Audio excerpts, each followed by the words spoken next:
everybody, and this is the Trick or Treaters. I'm Billy. I don't know, Eddie left earlier. I'm not sure what he went to do, but we have a special review for you today, and it is going to be John Carpenter's They Live. Eddie has the Steelbook edition. Check out that cover right there. I don't know where Eddie is. Not sure where he went. Before we do the review, we'll get into it. Come here to chew bubblegum and kick ass. And I'm all out of bubblegum. No, you're not. I got some right here for you.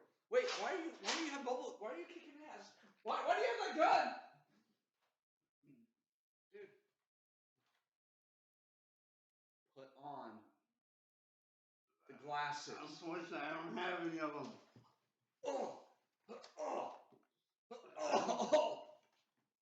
But They Live. Wonderful movie. Once again, another one I grew up watching.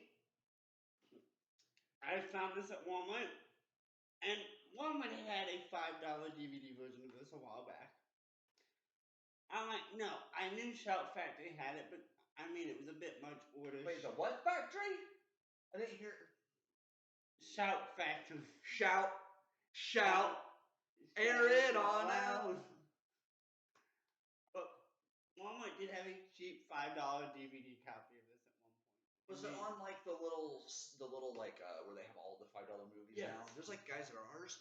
There's like a full walk around. What do you call those?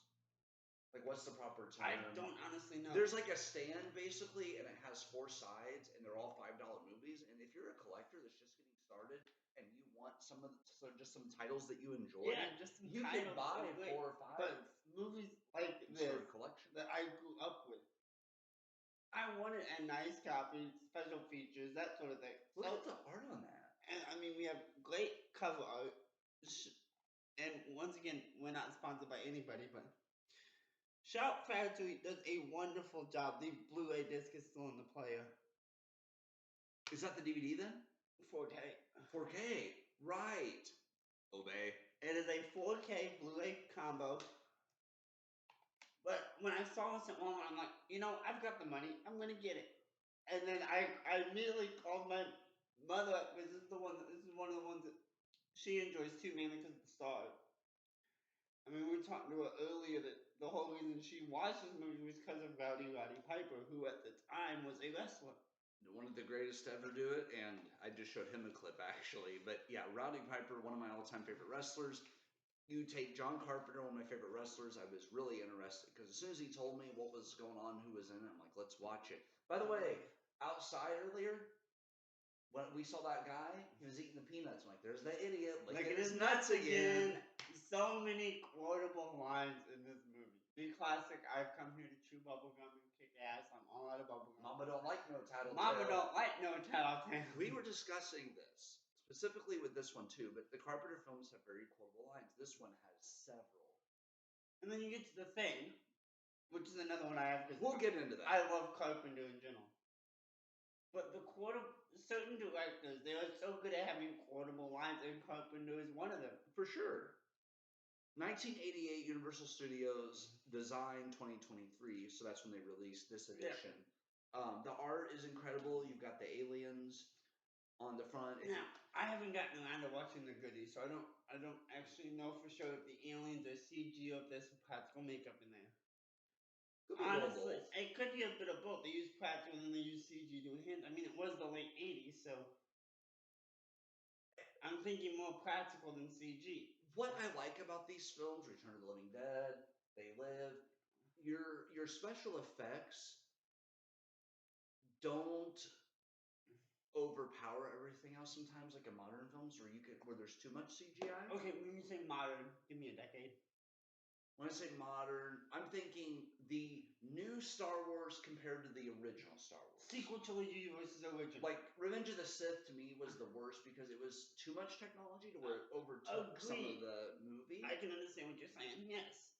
But, I mean, trying to do that final lightsaber battle without the CG. No, that was fine. I'm talking about other stuff they did, like the ships and stuff. The space battles. But They Live, the special effects to me They're great for the time, but they don't overpower anything. Exactly. And I mean, as you mentioned, there's this fight between the two main actors. Oh my god. And it reminded us, if you've ever watched Family Guy, of Peter and the Giant Chicken, where it just keeps going. Yeah, the fight, you think it's over, Piper's on his back, but wait, there's more. And they get up and they just keep beating the shit out of each other. And we were discussing stage fighting. I think they only mentioned Piper's character's name like once. Nada was it? We looked it Nada. up. So I looked it up in IMDb, which I love. One of the trivia things that was on there said that fight was only supposed to last like 20 seconds, and it was Piper was like, no, we can get it to go longer. And so him and the other actor, Keith David. Keith David, thank you. They worked it out like a bar fight. They worked it out like a bar fight. They were hosting for weeks. The fact that they put that much work into it, you can show, because it's not just like a cheap looking. This actually looks like a there's fight. some you can tell they're pulling their punches. Well, yeah, but you could tell that they really choreographed it well. Exactly. I'm sorry, I get distracted. I look at his shelves and see things we haven't done yet. There's one we may need to watch together. I'll give you this hint. Buy my shiny metal ass. Yes. I have not gotten. I've started to watch. I'd watch that with you from the beginning. Just go through it and do that for the channel. We are going to be doing a Wednesday watch and review before season 2. Season 2, we don't have a date, but September. So I'm assuming, let's just say September 1st, and we'll have it done before then. We don't know if are we gonna do them back to back to back? Or are we gonna try and space out the episodes? We'll figure it out. We probably won't watch them all in a day, but we may watch one, review it. Watch one, review it. What I mean is when we post the channel. Oh, yeah, we'll probably... Or do we want to have stuff like in between? Yeah, we'll just see how it goes. Yeah, that's how we operate. And we find if we try to plan things, it doesn't work out. If we wing it, like KFC does, we'll be fine. Exactly. Like I said, we are not sponsored. Figure looking good. But no, this is a I can see some of these major corporations. movie. They say that they're not sponsored at all, but they do all this. So this whole time I'm waiting because they're doing like these. He's working. They're at this homeless site, this community, and they're showing these like messages on the TV. And I'm sitting there overcomplicating it, thinking, okay, there's gonna be a big thing. But then this is one of those films you don't have to think that much. No, it's one of those you don't think. You can put it on if you enjoy having background noise, if you know the movie. And my issue with throwing on a movie for background noise is there's no such thing. No. I will put the movie on, or I'll turn on a YouTube video, and I will get sucked in. My rule of thumb is this, guys. If I'm watching something, if I'm going to bed and I just want to have a movie on, my rule is it has to be something I've already watched, or I get too invested and want to see how the story plays out. So I have to play something I've seen a lot. Like I'll throw on a TV show that I've watched like 3 times. And then I can name at least one you would not be able to do that with, even with as much as you've seen it. Wednesday. That's never background noise, no matter what. No. Although I did fall asleep one time. But no, I'm trying to think of the one I recently on Max. I'll put on Beetlejuice, and I'll watch part of it, and then I'll go to sleep. But I know because I turn the volume all the way down when I go to bed, I'll have to put on the TV. So Twilight was the one when I was younger. I used to have it on every night. And let's be honest, sometimes that's better to watch silent. But that movie, they've not aged well, have they? No, I loved them when they first came out, but rewatching them, like I said, they've not aged well. What they did, and we'll get back to They Live. What they did with that series, 1 year, 1 film per year, cash in on a fad, get your money and get out. That's what they did with that. Because they hit it at the right time. The fans, including myself, were really into the books. We really wanted to see the films. They were good for that period. But you go back and watch them, the problem with the films, well, the book had the same problem. The secondary characters are better than Jacob, Edward, Bella. Yeah. You know, I prefer Alice and Carla. Anyways, They Live. The aliens are cool. The sunglass thing was really neat because then it's like, okay, only certain people. And then they shift to this. And then they have a twist. The lady that throws him out of a fucking window and almost kills him knows about the aliens, and you think that she thinks he's crazy and doesn't believe in anything he's trying to tell her. But I think she also wants to make sure he's not one of them. So it was real interesting the way they did that. Yeah. It went differently than what I would have like predicted what was going to happen next in a good way. It wasn't one of those films where I could predict everything that was going to happen. because I was like, okay, where's it gonna go? And then there's some twists there, and the action sequences are great. Him going into the bank and that line. You mentioned you knew that line from Doom. We're gonna play. All right, Duke Nukem. We're gonna play. Sometime we're gonna play, and I'm playing Left 4 Dead. We're gonna be chewing bubblegum. Make sure we keep kicking ass. By the way, we do cuss a little bit on this. What the hell's up with that?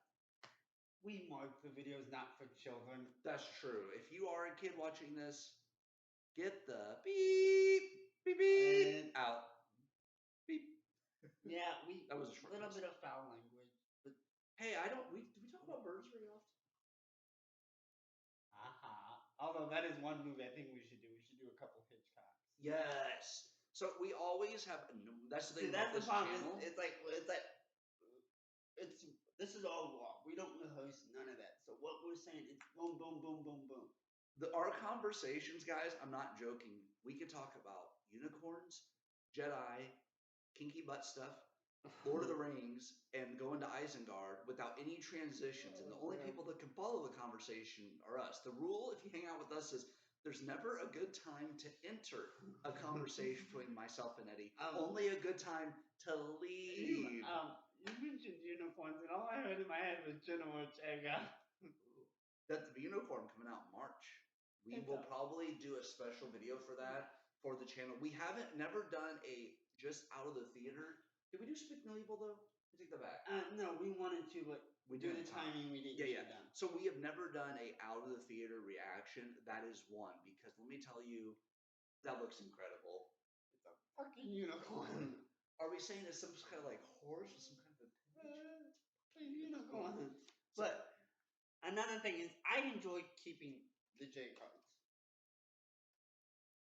It gives me that way I can a quick glance. I can see what's on the discs, relevant release info. Because I have a list on Google Sheets, so phone, laptop, anything I can access it on, with release dates down to the day. And it's how I've got my shelves organized by release date. And for you, that makes sense because Eddie has watched a lot of older films. So I'll ask him. I can ask Eddie what year, and he'll say, "Oh, 2007, 1985." Like he can just tell me because he has it organized in such a way. But okay, let me ask you about this, John Carpenter.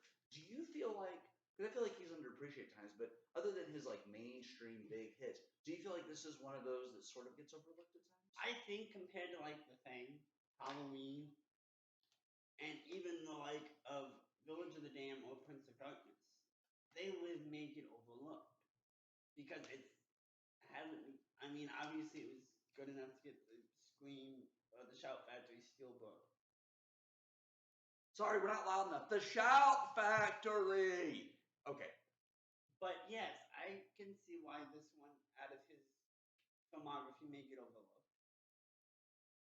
Because you hear Carpenter, most people immediately Michael Myers.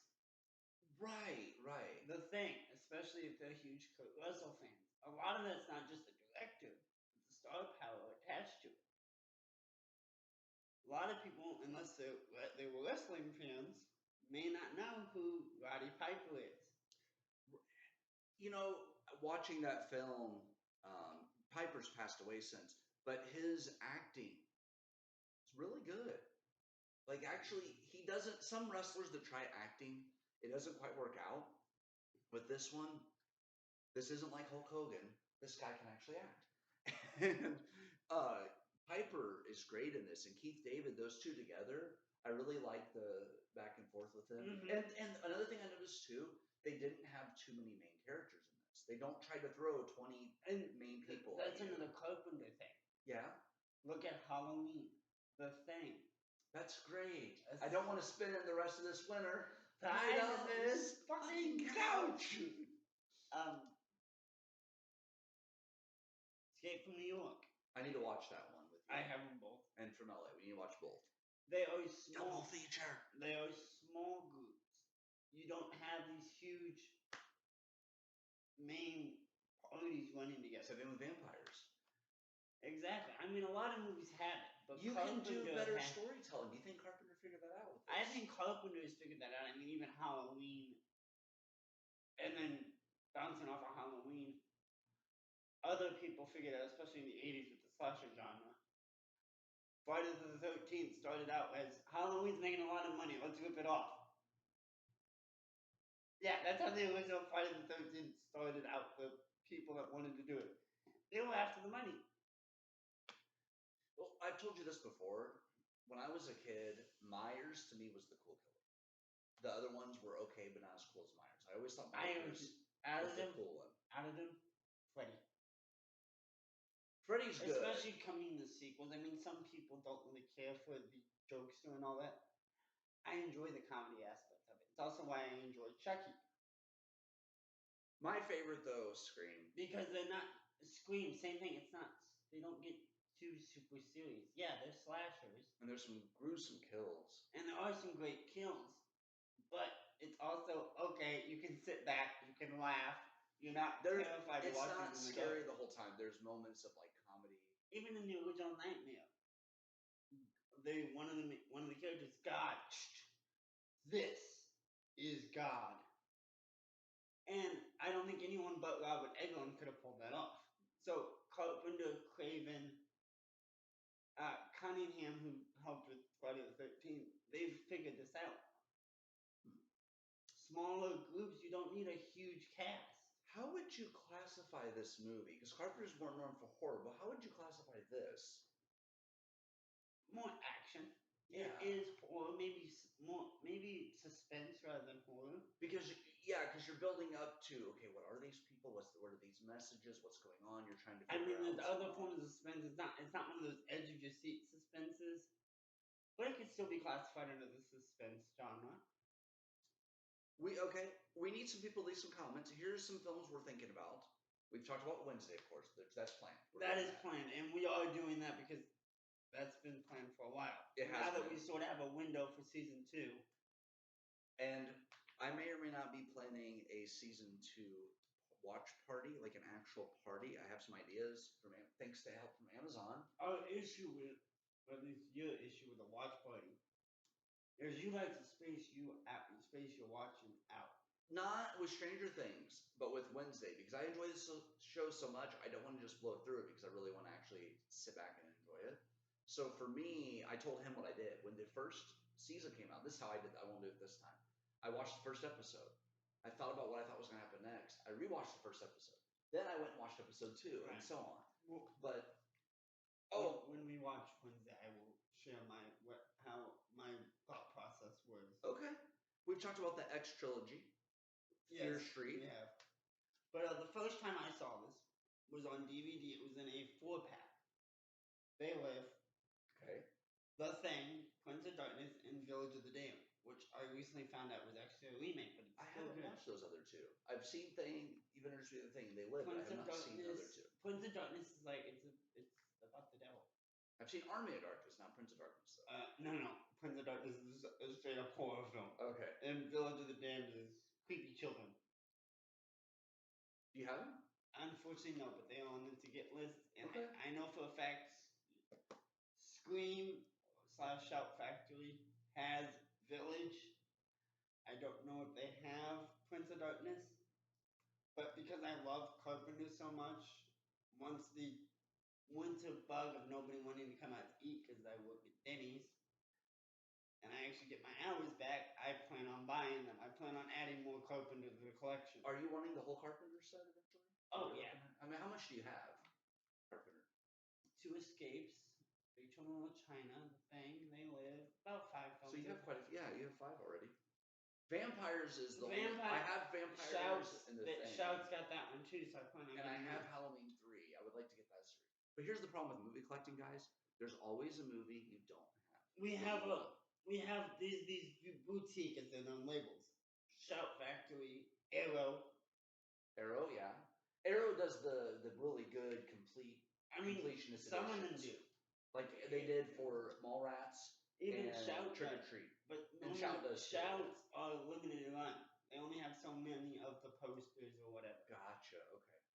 The only thing I know about the posters and all that is their website, which is get me in trouble if I have too much money. I need to get on there and just look around sometime. But Carpenter, I was introduced to this as a older child years. Probably teen. Okay. And my family, with the exception of my mother with some nudity when I was younger, really didn't care about what we Kinky. watched. We didn't really care about what we watched. So I grew up watching pretty much everything. It's why I have such a vast collection. It's not just one genre that I grew up with. It's Hulk Hogan. You heading out? Not yet. So is this one that you watched a lot? Yes. One I've told you before, we didn't have cable growing up. Right. So we grew up watching the DVD. It's a lot cheaper. You buy it one time, you don't have to pay a monthly cable bill. Or streaming service. That's why I love physical media.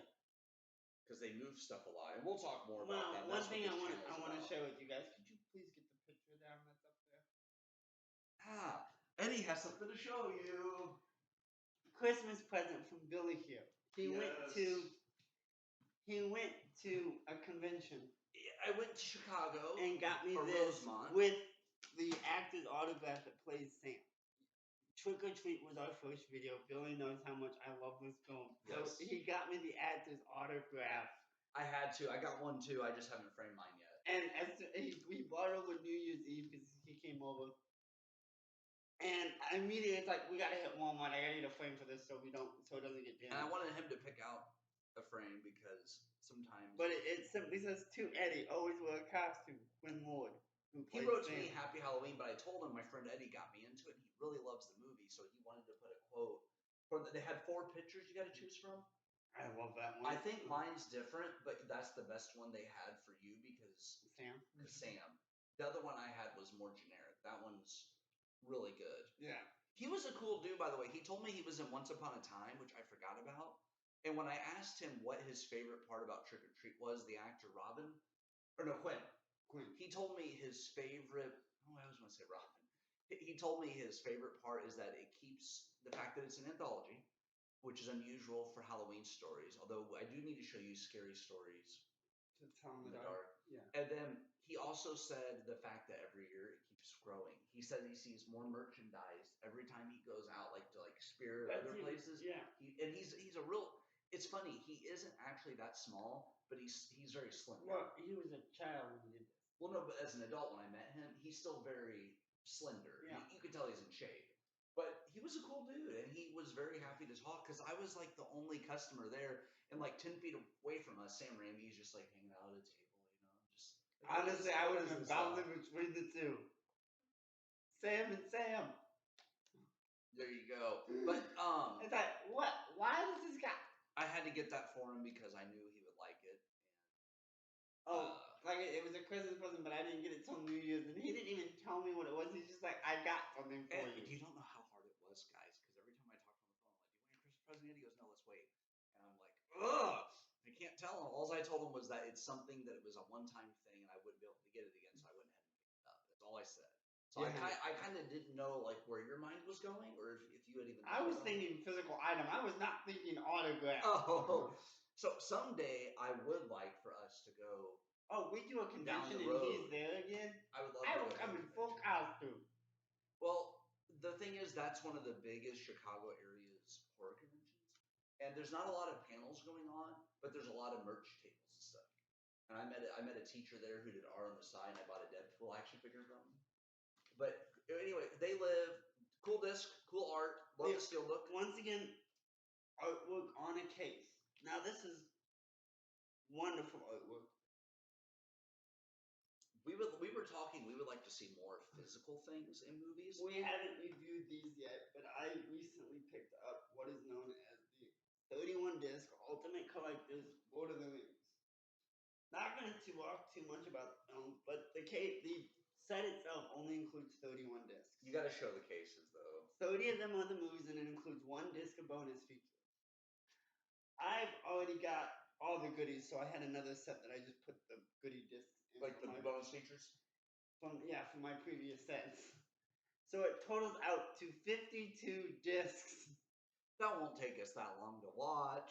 But, well, out of the 30 discs that came with the 4K set, 15 are 4K, 15 are normal Blu-rays.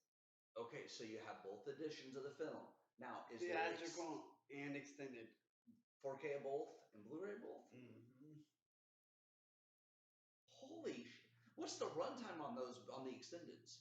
Like if you look each 3+ hours. for each one. Okay. That's why it takes like 21 hours to watch all 6. But the cover art is what I was getting at. One ring to rule them. This is the final Return of the King. Yeah, I got it a bit used, so the slip cover's a bit damaged. Precious.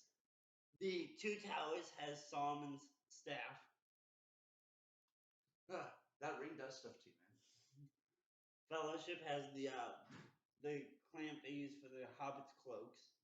And Ooh, the I like that and art. I was about to say, even one of the other channels I watch that focuses on Lord of the Rings exclusively, as both the background lore and releases, he made reference that some of it calls back to some of the steel books, the artwork that you would see on the steel books. It's the same artwork on the plastic case, but the way the slipcovers are, you don't get the Blu-ray, all that. It's just plain. It does call back to a steel book, which is great. And then the Hobbit films, you got the statue, Smaug's eye, and then Sting, which is honestly, I love the way they did the glow blue in the blue. And I did swap out my Hobbit cases for a normal Blu-ray case I had lying around, so I could put the Hobbit bonus feature disc, just the theatrical bonus features in these cases, so I don't got another single case. Wait, hold on. I just got breaking news. They're taking the Hobbits to Isengard. Isengard. Okay. But I'm doing it like that, condensing my sets. I'm trying to save space. That makes sense, and as a collector, you have to do that because you want everything And, together. real quick, physical releases, stuff that actually came with it, which made it worth the multiple $100 price tag. Yeah, because you're a completionist. I got the actual box that it came in up there because being used, the outside box was a little damaged, so I figured You don't want it to get any more damage, right? I display it as a piece of art. I like it. But it's got like it's got a book, it's got an artwork book. It's got some. Check that out, guys. Isn't that cool? These are great, but I don't know. See, there is actually a misprint in. Oh, those are the codes. One ring to rule them. Oh, sorry. Those are the. One ring. There are digital codes for the films. There you go. But where is it? Because you never know when you're going to be traveling and you want digital copies of a movie. Misprint. That is Aragorn. It's a Solomon. Ah, you caught that. Okay. I'm not the first one to catch that. I saw it in a review video I watched. So I wonder if they fixed it. Nope. So this was a limited release, right? They only did so many. That I don't know. But I'm glad you have it. The J card for it is up behind the box. And I think the only thing he needs, which is in shipment now, you said, right? War of Rohirrim? Is War of Rohirrim, and it is officially on its way. So he will have all of Middle Earth for now. And before you say it, yes, I've got the 3 animated ones that were done in the 70s and 80s. I've never seen those. I grew up watching them as children. They're very. So you've been to Lord of the Rings for a long time, then?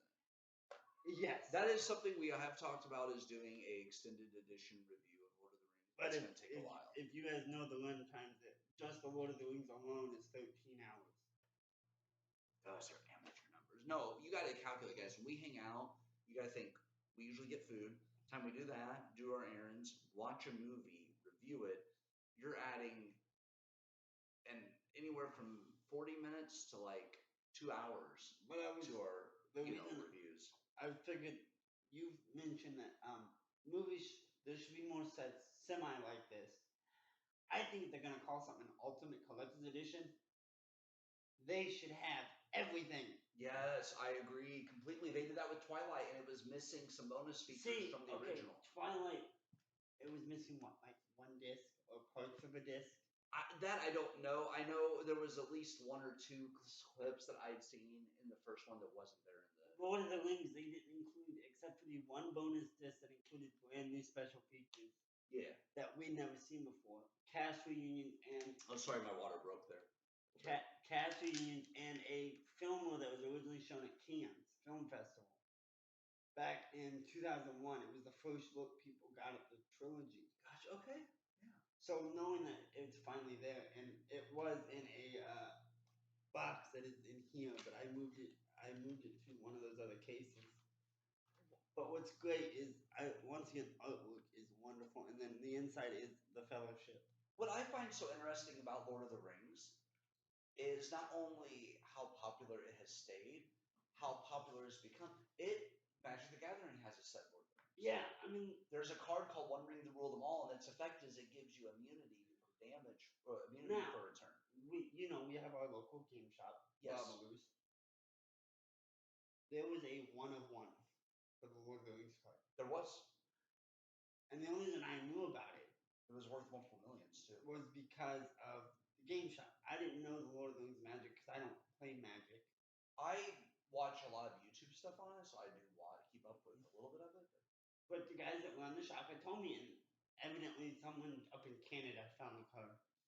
They sold it to. Unfortunately, it wasn't Cookie. No, they sold it. I forget to who it was. Cookie's a friend we have up Didn't in they sell it to Canada. a singer? Wouldn't surprise me. Somebody bought it for a couple of million. One of my friends said he would have took it to a volcano and dropped it in, but that'd be like millions of dollars you're losing. But okay, going to having including physical releases with movies. Okay, What kind of stuff you could see? Shout Factory is good with like posters and maybe an alternate slipcover. I would like to see that. I would also like to see like a bigger box where you pay more, but like Scream, they could do a mask. You could get a random ghost face mask of one of the killers from the movies. You mean like based off Like some will get Stu, some will get Billy, some will design wise based off what we saw in 6? Yes. You could do something like that where you get a With set it- and there's if a it's random chance to if get. it's an older one, it's aged. You could get an old Stu. You could get Billy Loomis. You could get certain masks. That would be cool. Those would be once again display pieces, and it's a wonderful idea. But I mean, the money that would be required to put into those. But collectors like us would Halloween Town we were discussing. If they gave you a little book of Halloween Town with the movie set, You get the 4 film, you get like the children's book that you see in the film, and they actually create that as the full story, yes, and give you that, I would be willing to pay more money for that set. Agreed. That's what I'm saying. I'm not saying for every film, but like Harry Potter has certain cases that are The cool. 4K and the Harry Potter did what Lord of the Rings should have, in my opinion.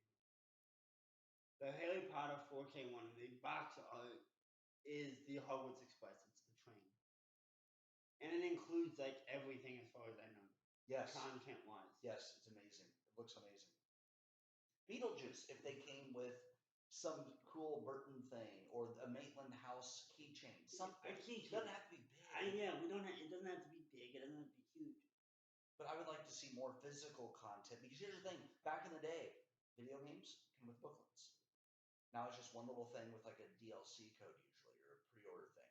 So I'm wanting to see physical things. Bring it back. I know less places are carrying movies. You have to go online now at most. Whereas Best Buy doesn't carry them, but Target is going to mostly online only movies. So you have to order online. Thankfully, Walmart is picking up the steelbooks. They now have the steelbooks that were going to Best Buy. Now, And they're getting. Oh, question. Who is this for? oh, They live. Who is this for? Who would you say would enjoy this? well, once again, I enjoyed it as a child. One of the things that drew my attention to it was even growing up, I was a sucker for one bit of a movie. Monster Squad. It was Dad drew me in with boom.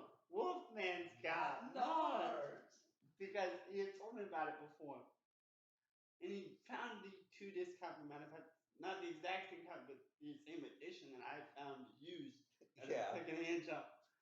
Knowing it had the goodies on the second disc, I didn't know if the Blu-ray, even though it still said 20th anniversary, had the goodies since it was only 1 disc. So I went ahead and went Blu-ray. Okay, that makes sense. But like with Monster Squad, I'm like, why does this sound familiar? And that's when Dad looked at me and went, Wolfman's got. I'm like, yes, let's put it in. And then my brothers, we were laughing. Same with They Live. I've come here to kick ass and chew bubble gum. And we get to that point, I'm like, that is so cool. The way he delivered that. Whenever a cool quote was coming up, sometimes we're at home, we'll talk during a film. When we were watching it, he he did this, and then he He's like, pointed at the wait. screen, so that means shut up and watch. And that's whenever he does the quote. So It's he like- was trying to about 10, 15 seconds before he says it, Eddie points to the screen, and we're both just being very quiet. Because here's the thing, sometimes we are silent. We go to the theater, we only talk during reviews. But like when we're actually watching a film at home that I've never seen, or if we've both seen it, we're doing it for the channel, we'll talk a little more because we kind of already know about it. This isn't one where you actually have to pay that much attention. That's what makes it great. But- and it's one of those you Like can. Wednesday, I don't like. I mean, now that I've watched it 3, 4, 5 times, how many times I can talk through it now because I know what's going to happen. But the way this movie is, we were able to pay attention to what was happening and still be able to Even have a me, I've not conversation. seen this since I was a younger child. Really? You haven't watched this since you were a teenager? I had not watched it till since I lived at home with Dad, and we had that 4-pack Carpenter set. I would say so far. So adding this to my collection was a no-brainer. There's I love it that ordering online, yes, you're gonna pay a bit more shipping Yeah. taxes. Finding these at Walmart now, and I love that these companies are putting them on store shelves. Yes. It's great. You save maybe what, a couple bucks here and there due to shipping, Yeah, you do. but it is great. It's like, oh, sweet, I don't have to wait for it to arrive in the mail. Your best way to do it is either Amazon or somewhere else where they offer free shipping after you spend so much, but you wait for a while until you have enough money to buy multiple titles to get that better. My issue with that, Walmart's got that now. You have to spend like $35 before it's free shipping. When you go in and you just need one item, but they don't have it in store. So you end up paying the extra like $7 because you need the one item for something. Yeah, if they offer free shipping for spending more money, I'll just go ahead and wait until I can do like 2 items and I'll get it. But they live. I will say this of the Carpenters. Okay, no, let me just say this. I like vampires a lot. I like. I always mix up Return of the Living Dead and Night of the Living Dead. I've So got Return of Night. the Living Dead. I've got Night as well as Return. We gotta watch. Okay, Night. so Return of the Living Dead, They Live. Lost Boys. I'm enjoying these films that are not. Lost Boys is pretty popular, but like they're not as mainstream as like Jurassic Park. Yeah, They're more kind of off the beaten path. These action films that are more just fun. I'm really enjoying watching these. Like you've introduced me to The Thing. You've introduced me to this. You've introduced me to Return of the Living Dead. All 3 of those films have very quotable lines, very fun films, very goofy films. So I like comedy horror where there's not always all serious. I like aspects of humor. So this movie was great for that. Lost Boys you mentioned.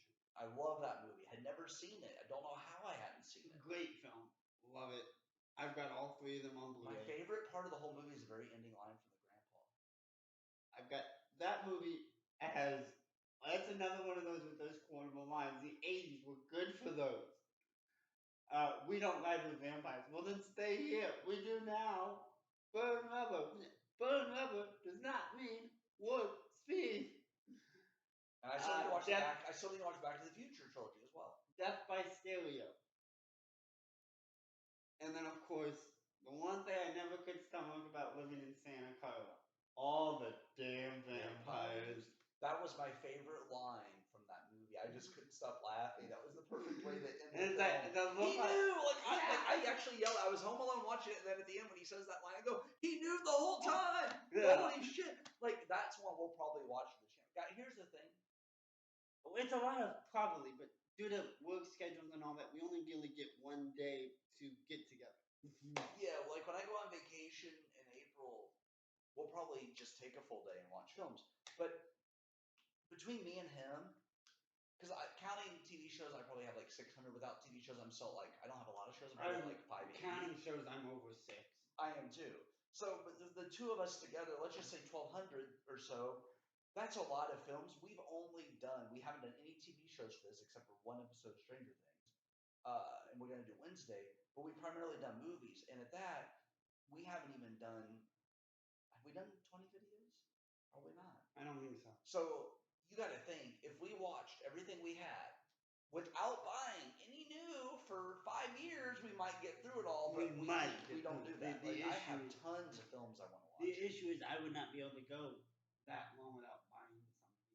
It's that, ooh, I found something I've been wanting for the collection. Well, because let's hypothetically, guys, this scenario. Or on the Let's say cable. in 5 years they decide, you know what, physical movies are done, we're going to digital only.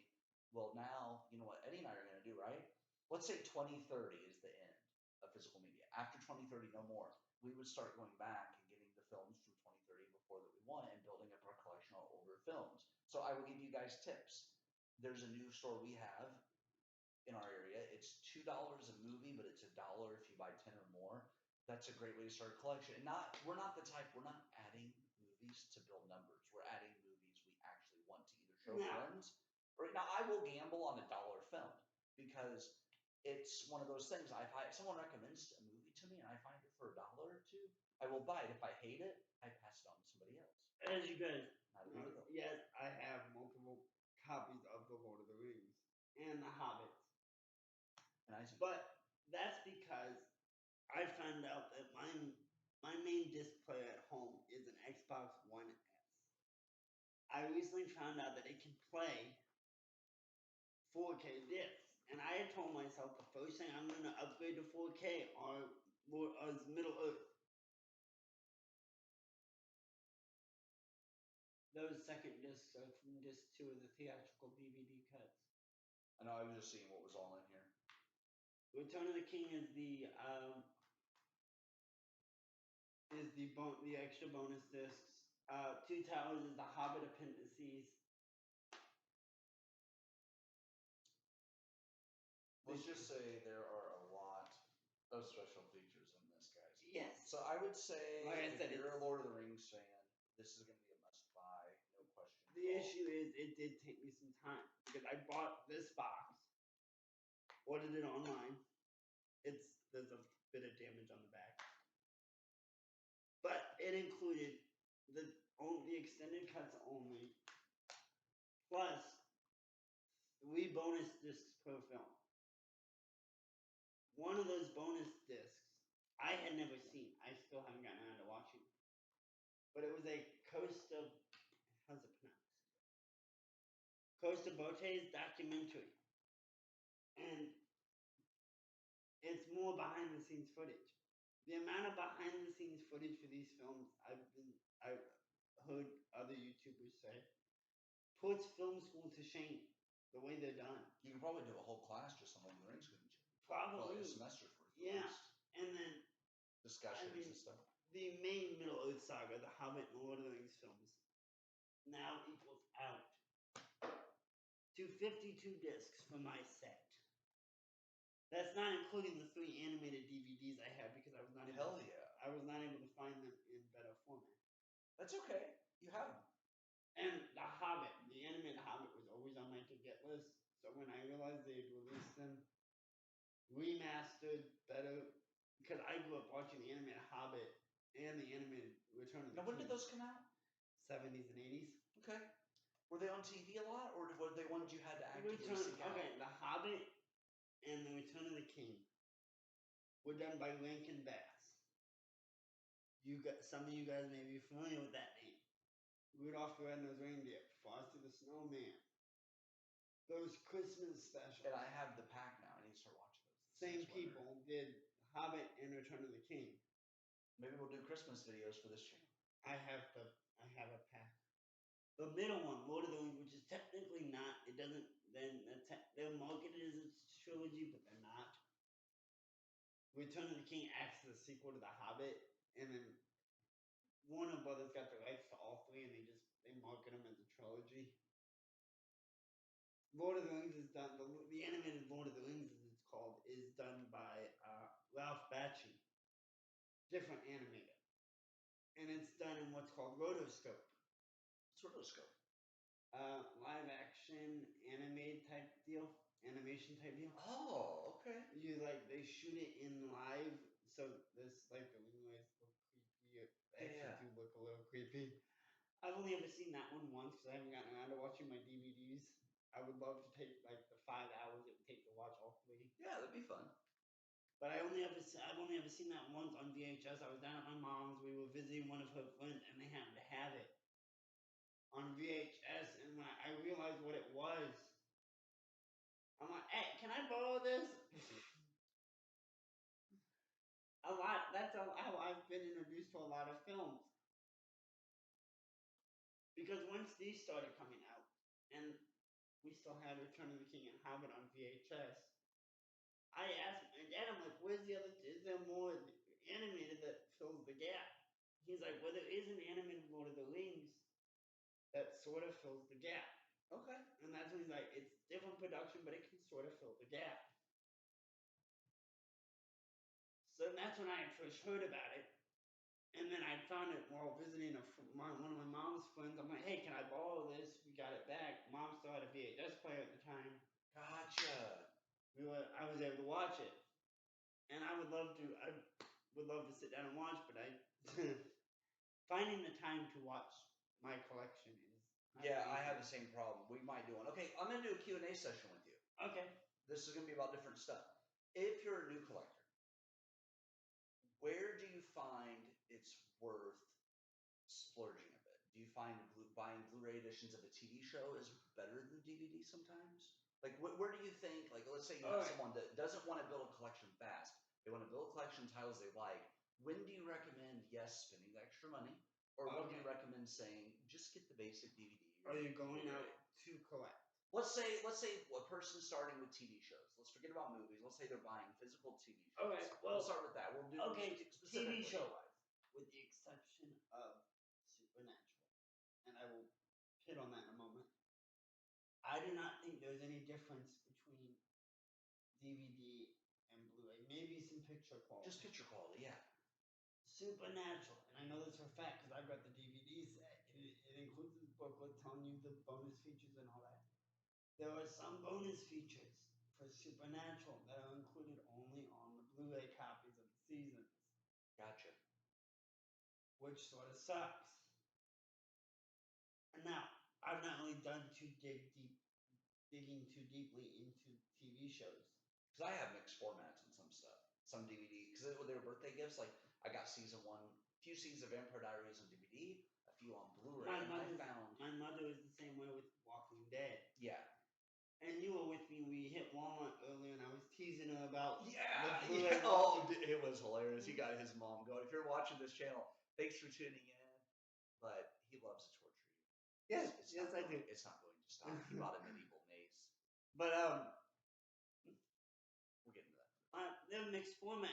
I'm pretty sure that the complete Blu-ray Walking Dead, and if someone could sign off on the comment, or I can look it up later, there may be more special features on that complete Blu-ray than the individual seasons. There may be bonus discs. So do you think you just have to do your research then when it comes? It's more of a research thing. Buying TV show, because Riverdale, they have some seasons on Blu-ray, but some seasons never got a Blu-ray release. But Walmart has the complete series on DVD. Smallville. Yeah. Did not get a Blu-ray release until just a few years ago. Because like half the seasons never got Blu-ray releases individually.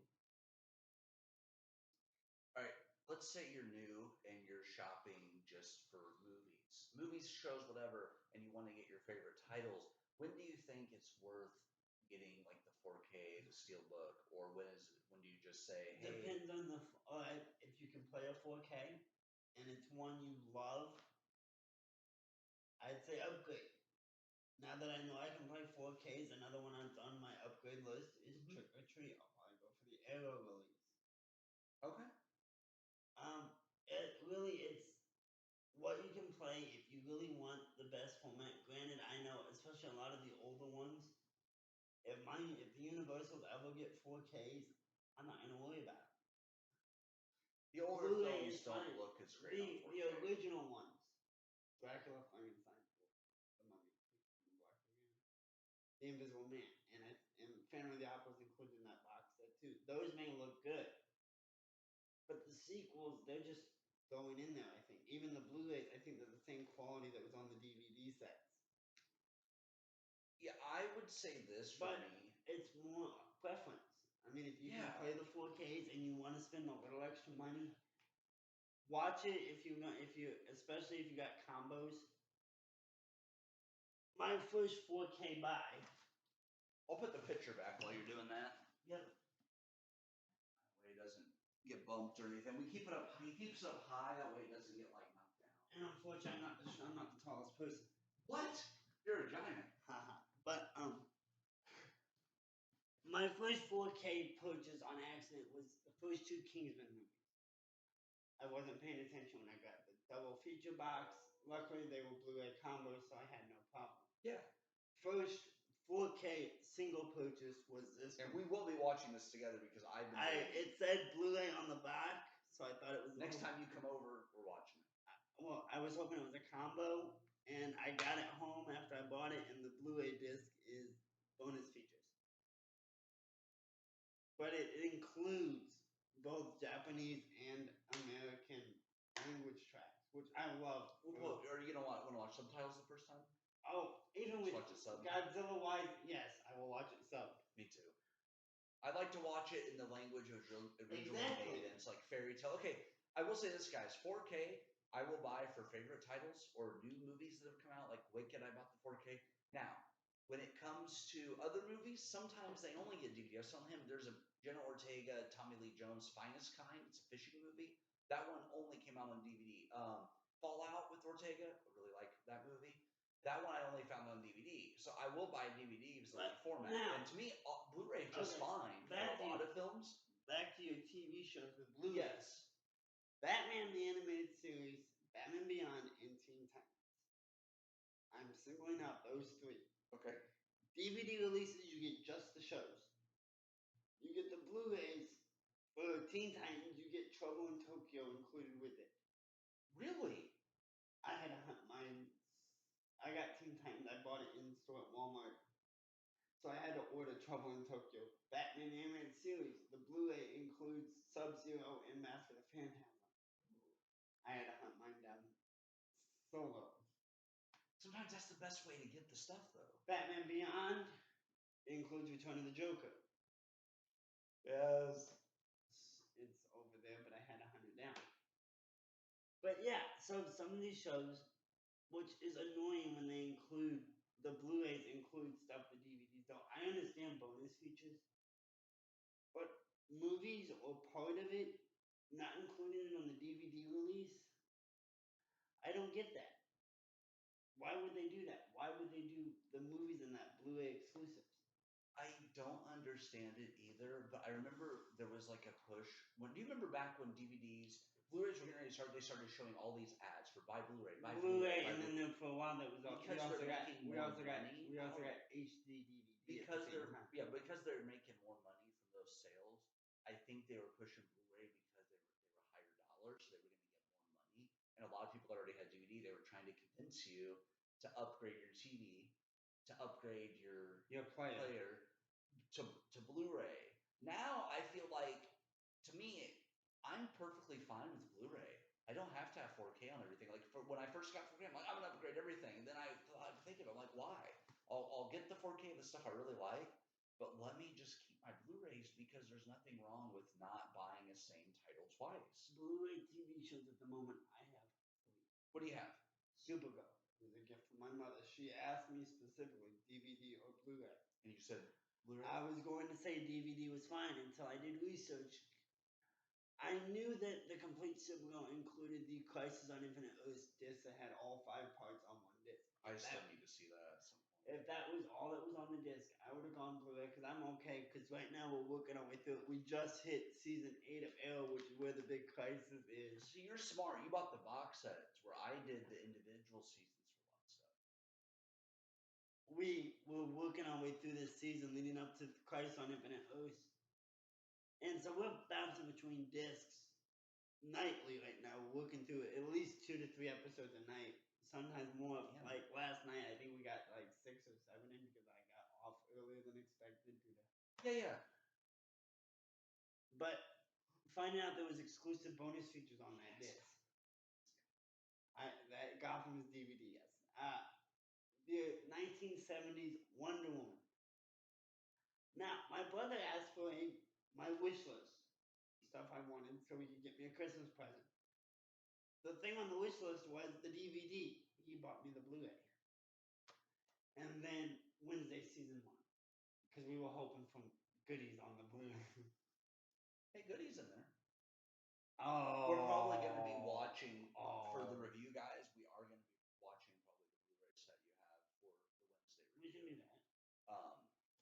It's one of my favorite. It is my all-time favorite show, Now, and he knows this. maybe you know this. Do TV shows ever get a steelbook like seasons? I know some of the Walking Dead stuff has the spin-off stuff, like it's a single. I know the only shows I've seen Steelbook of, and correct me if I'm wrong, guys, because I don't always have. We don't have a lot of places to look in our area without driving at least an hour. Because Walmart's Agreed. pretty much it, unless you go down south or north. I would say Obi-Wan, I bought the Steelbook for, but that was only one season on Disney Okay, Plus. okay. And then the WandaVision All right, stuff, no, they're no. doing a lot of the Disney Plus is an exception because those are only available in steelbook. Okay, gotcha. I was talking ones where they're regular, and then they can also get a steelbook case. Off the top of my head, I can't really name shows that have gotten a whole set of Steelbooks. I would like to see it. Yes, it would be high dollar. But I think for collectors, especially shows you just named, The Walking Dead has a very big fan base. Well, that's not a show. Sorry, Walking Dead would be one. I told you my idea. When Wednesday's done completely, and they quit doing it. Nevermore. And Stranger Things, I would love to see a Nevermore Academy building or the Addams Family house.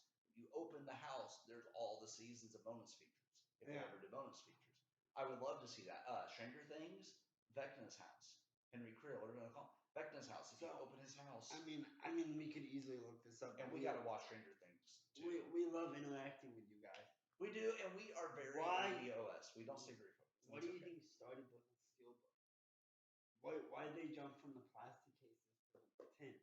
Okay, so steelbooks, a lot of people buy the protective covers for them so they don't get fingerprints. I mean, as production companies, when they release them, why do steelbooks? Why not do a plastic case? It'd be cheaper. It would be cheaper from a production standpoint. I think they may not have been thinking production. They may have been thinking collectors. What would they spend their money on? People are going to spend more money to have a unique looking steelbook. The nice artwork. They're very sensitive though. They get scratch easy. So I haven't had an issue with any of mine. It makes me question though why they don't include, instead of this, have it where it covers the whole thing, where it slides out. Like have a full cover. That's one thing I wish they would do on steelbooks. 1995. I have a Beetlejuice steelbook at home. Yes, I know a particular steelbook sits in my collection. You mean like this? That's my favorite. That's my favorite that you have because it's a full-on cover. If you're moving and stuff's shifting around, it's not going to get scratched like that unless it falls all the way out. We are talking about Cutthroat Island. This is what he meant by like a plastic sleeve, and I agree because that and you get Hunger Games. Ballad of Snakes and Songbirds also has. You get the additional artwork on the cover. Yes. But I can see what you're saying. Protection-wise, I was just maybe wondering why. I think it's for collectors. You think they did it for collectors? I think they did it for collectors because think about it. When you have this, I would rather have this on my shelf than a basic Blu-ray or 4K. So when I see a steelbook for a movie I really like I went to Walmart to look for a friend of mine for Wicked because they forgot to ask their mom for it. Since we're on this, so they went and they said, "Hey, can you look for it?" They didn't have it, but I would have bought it for them, my friend. Since we're on the subject of packaging, yes. Oh, just the cover is so cool. I know, but I wanted your opinion on the books. My Jurassic Parks are the same way. What is your opinion on this kind of packaging? Let's show the screen. Okay, my opinion on it. And we'd love to hear you guys chime in. The way you have to slide the disc out. My opinion on it is this. From a visual art standpoint only, it's really cool. Let me read. It gives you some information about them. I love it. It's not practical for sliding the disc in and out. In my opinion, they could scratch, but it's better than the overlapping disc where you get the case that has like this touching each other. I prefer this over that. TV shows are bad. I do. That's why they're usually cheaper, I think. But I do. I like it from a collector standpoint. I like the art. It's just I like to be very careful with my disc. So. But my Jurassic Park set's the same way. The 12 I wish set, DVD and Blu-ray. I wish there was a way to do best of both worlds, to where you could have this, but without having to slide it in the way you have to slide it in. I think it would have to be thicker. Yeah. So I like it. I just feel like you have a higher chance of scratching. That's but I why love I- it as far. I mean, look at this art, guys. Beautiful. So we yeah, sort of got off topic about the movie, but packaging in general, and we'd love to hear your guys' thoughts. Do you got, when it comes to certain movies, will you switch cases? I know in the Blu-ray group, a lot of people they'll like find they get they'll make their own. like the Simpsons movie. I believe that one. A lot of people have swapped that with another one. They'll hunt down this movie specifically to get the yellow Blu-ray case so they can put their copy of the Simpsons I movie. like it. My copy of Age of Ultron over there, because I have my Marvel stuff separate, is in a red Blu-ray case. Nice. I thought about putting Deadpool 1 in the red one. I think it's cool. I think options as a collector, I like to have options. Like when I go to the store and I see, okay, you got DVD, you have Blu-ray, Okay, You DVD have for the most part. 4K, They're still doing DVDs. you have 4K Steelbook, you have all these versions you get. My favorite is 4K plus Blu-ray because you have the best of both worlds. There's usually more bonus features on the Blu-ray part disc, Exactly. and the 4K is usually the movie. Now, occasionally there will be special features on the 4K. Those are commentary for They Live on the 4K disc. Which I cannot wait to watch because I would love to hear Roddy Piper. It's Roddy Piper and John Carpenter Together. Think about that dynamic, guys. The personalities. Amazing. I would love to watch Their it. thoughts, the making of, I mean, it's probably an older commentary they did for an older When him release. and I sit down and do Beetlejuice in the sequel, and we review it for the channel, after we watch both of them, I want to allow enough time so I can watch Burton's commentary because at the end of the second one, he goes, "Thanks for ever listening to whatever the hell I had to say." Like that is so us. And they censor him cussing at first, and then they let it go for the rest of the time. They're like, I'll get to do it. And so when him and I sit down and do the Beetlejuice movies for this channel, we're looking forward to But it. okay, because it's you gonna be said fun. stacking discs. I know steelbooks are usually guilty of this. They either I like the gap there though, because the discs aren't going to touch each other. it's that either way. one and one or here, and then there's a slight slide. And I've only ever seen. I actually like that a lot more. I've only ever seen these with Shout Factory's releases, where they got the slight gap. The Shout Factory. You love doing that every time I say shout, don't you? What? I went to Dollar General with a friend of mine, and my friend had the car window down. He says, "I need some Shout," and I said, "What? The Shout?" So the Dollar General employee, I went into there and I just go, Do you guys have any Shout?" And they started laughing. They said, "The Shout," and they matched my energy. Like they pointed to the aisle. I went and got it. I bought it. There was people outside. I looked at my friend with the window down, and I said, "They have the Shout." He goes, "What? They have the Shout. Great." And we both were dying. So the next time I went in there, they go, "Are you the Shout guy?" I'm like, "Yes." But we get sidetracked. I don't know so easy. why they released the remat. I love that they released these remastered separate. Wish they would do that more often. But I hate when you can only get like the bonus disc if you buy a certain set. Unfortunately, I felt guilty of it because I'm with the Middle Earth set. I'm a bit of a completionist. I want to know everything. Yeah, but think about it from their perspective. They're making money off of it. Agreed. So if you buy, let's say you were us, you buy a VHS, and the DVDs came out, and you bought the DVD copy, and then years later the Blu-ray, and then years later the 4K. There does come a point as a collector where you start asking yourself, is it worth the upgrade? When do we upgrade? When do we stick to what we have? And if it's your favorite series ever, spend the money. Because you're going to enjoy it. But to me, if it's a movie where it's like you just like the movie, you don't really care about the bonus features so much, and let's say you bought the Blu-ray, it's an older movie, you buy the Blu-ray. A lot of these older films that were black and white, like he said, there's no point of getting the 4K. Now I will say, Return of the Living Dead Steelbook, worth every penny. Well, then that once again, that's like 70s, 80s. Yeah, but it was worth every penny because of the art. You say older. I'm thinking 30s, 40s, 50s. We have a different definition of when. Because I've seen films from classes that are like to me old. If you say old, like Creature from the Black Lagoon, that's old. 50s. To me, that's old. Like anything 19 before 1990, I would actually 1990 and before I would say is old. Yes, we know how long ago the '90s were. I was born in '95, but I'll be 30 later this I was year. born 90. So There's really only a 5-year gap between us. yeah, You wouldn't guess it. Sometimes you are. Wow, you're gonna be more mature than I thought. more mature. There are times where we are childish, yes, but there are also times you're like, Ed, settle down. Yeah, well, it depends on the situation. Like, if I feel like we're getting in people's way or stuff, sometimes I have to kind of pull myself out of just this is our world and everybody else is living in it, and like we're just doing our thing. Sometimes we have to like find a way to like. You don't know how tempted I was last time I went to Walmart. They had the horses on the stick. I thought about buying a couple so we could watch Monty Python the Holy Grail. Get the coconuts. Come, Patsy. So I am immature at times, but there are other times where I feel like I sort of have to like There it goes. censor myself a little bit. But then there's other times where him and I are out in public And yes, I have the python. and we just joke around like crazy. Okay, let's wrap this up.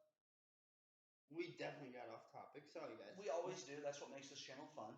The trick-or-treaters are always going from house to house. We do the same thing when we talk about videos. Topic So, to topic. so if you think about it, it's actually something we're intentionally doing. We're totally don't get off topic. Ants. What do you think about ants? No. Okay.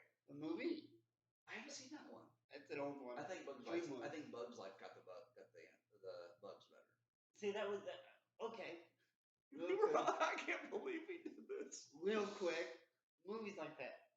You have the successful movie, and you have its not underrated.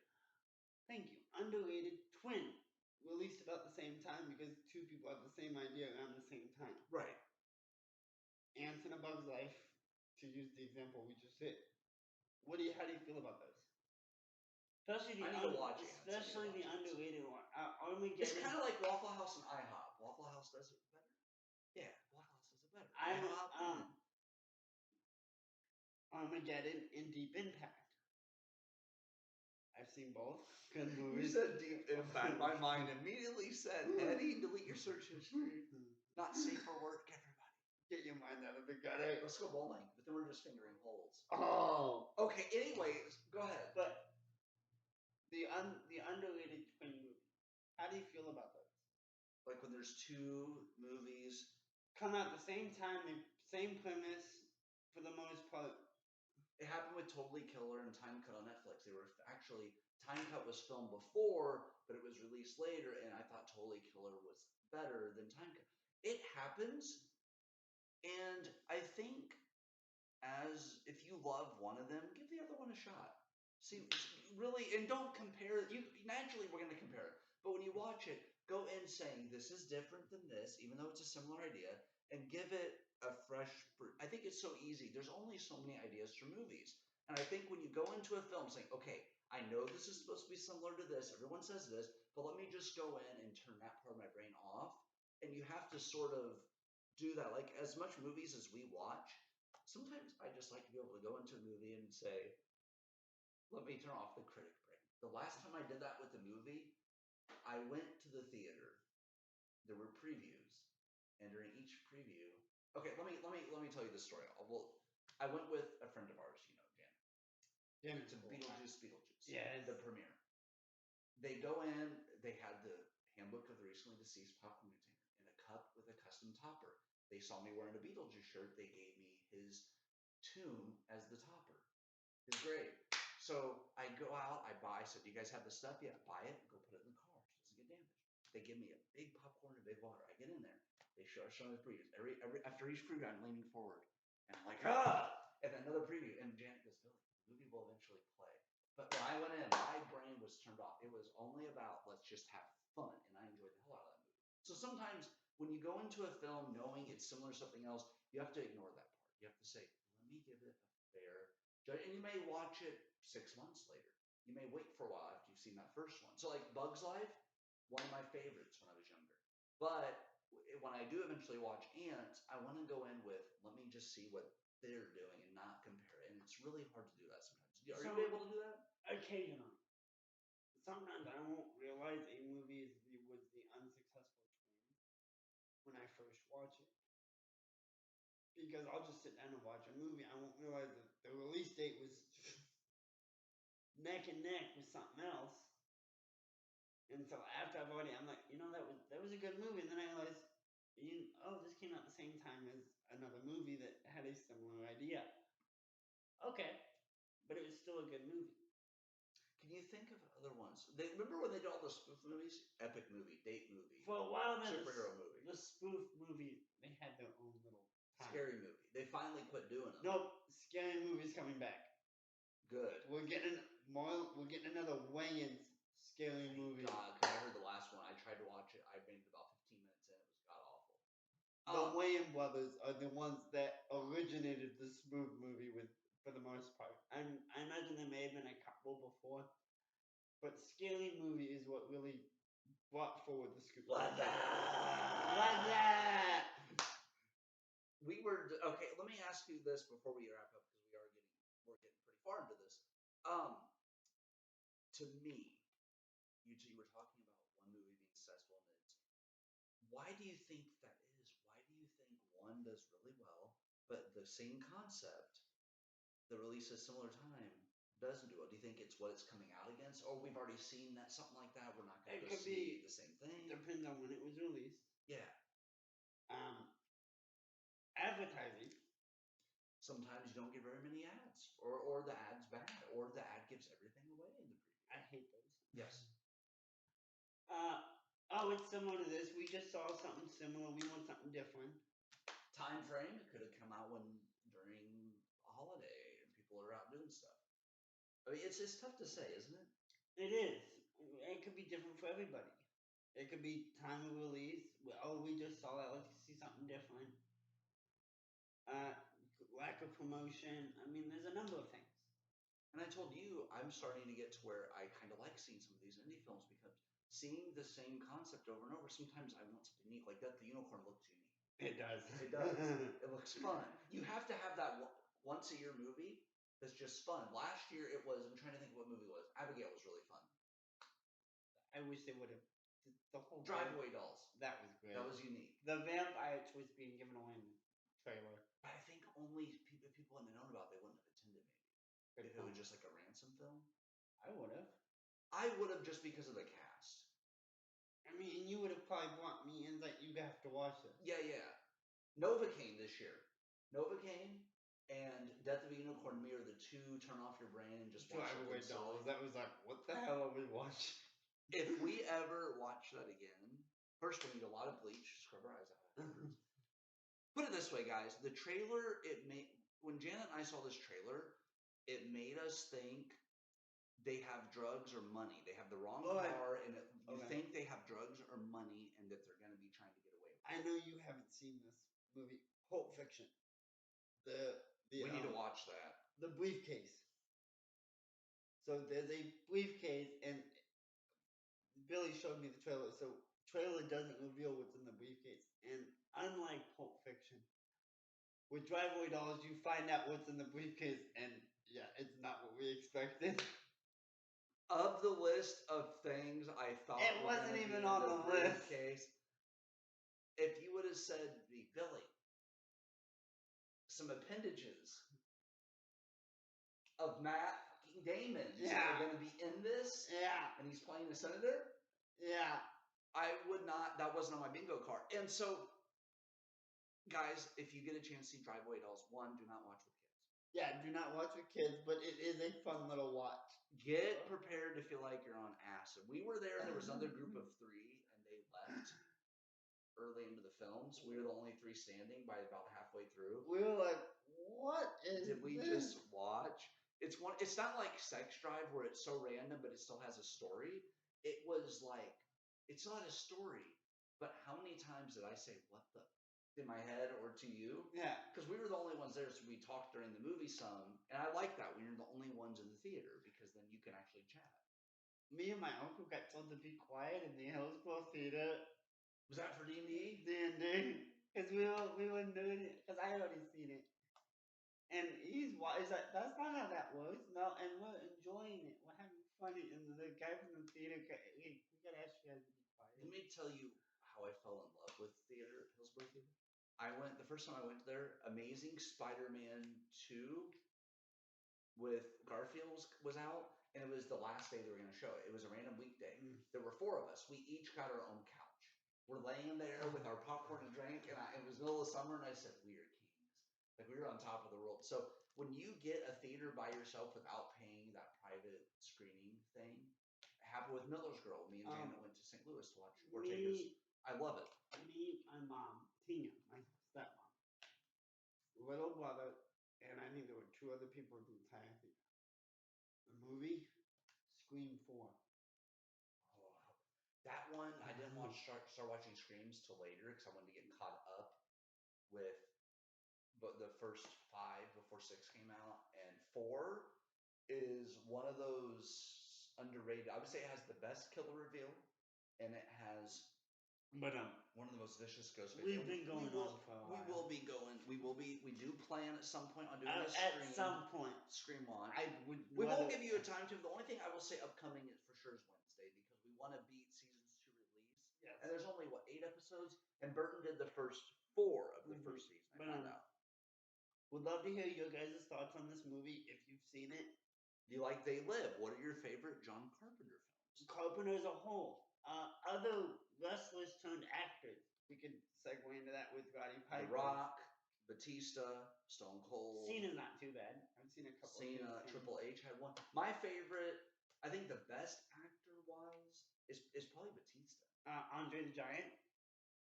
Inconceivable. No, he was great. Wrestlers, I told him, because you're acting and athletic, taking hits and acting, it doesn't surprise me some of these wrestlers were in movies. And actually, They Live showed me he could have been in other things. We'll have to look it up to see if he did. I won't. We can. But Piper could have been a full-on actor if he wanted to, because he did have some talent. Yeah, sorry about the long. No, we're not apologizing for it. That's who we are. It's who we are. But once again, your thoughts on the movie. Mother, I know you've seen this. I know you got a little aggravated with me when I told you we were going to watch it, and then I hadn't, and you hadn't gotten it yet. So no. And by the way, guys, let us know what your favorite thing about the Shout Factory is. If you guys buy from these boutique labels, Shout, Ale, ones we haven't named, sound off. Let us know. I've ordered from Grove, Orbit DVD. Grove is, I think, mainly Universal stuff. It's not really a boutique. It's well, right. But I'm saying brands too. Like, what sites do you order from? Grove we want to know more about them. Grove is great. I love ordering from Grove, even as just Orbit. I've only ordered a couple. One thing. I think. Even as a third party through Walmart, if it says sold and shipped by Grove, I'm like, okay, I know I'll get my item because I gotta watch it with the third parties through websites. Put on the glasses. All right, guys. To end this, I will say this. They Live. Oh, what are you doing? What did you come here to do? You do know that all I gotta do is pull the trigger, right? This thing's loaded. Yeah. So what did you come here to do? Kick ass and chew bubblegum. Luckily, I'm not out of bubblegum. Thank God, because if he's out of Dr. Pepper and gum, he gets in a mood, man. The doctor's in the house. I'm pretty sure my blood type is Dr. Pepper. All right. See y'all for the next ramblings of 2 madmen.